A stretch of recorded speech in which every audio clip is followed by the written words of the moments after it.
নিজের পায়ে দাঁড়াইতে না পারেন, কষ্ট করতে না পারেন, সফল হইতে না পারেন, জীবন যে কত কষ্টের হইতে পারে এটাই। এখন তো স্টুডেন্ট অবস্থায় আছেন, নিশ্চয়ই আপনারা বাবা মার উপরে ডিপেন্ড করে আছেন বা ভাইয়ের উপরে ডিপেন্ড করে আছেন, কিন্তু বেশি দিন না, আপনাদের কিন্তু 3 বছর পরেই আপনাদেরকে একা ছেড়ে দেওয়া হবে। সুতরাং এর পরবর্তী জীবনটা যেন কষ্টের না হয়। এবং এখন তো বাবা মার সাথে থাকেন, মানুষ এখনো আপনার সাথে বেইমানি করা শুরু করে নাই।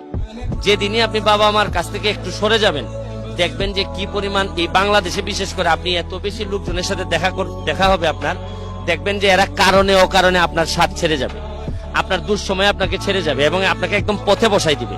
আর একটা কথা, লাস্ট কথা বলে যাই, ঘাম কখনো প্রতারণা করে না।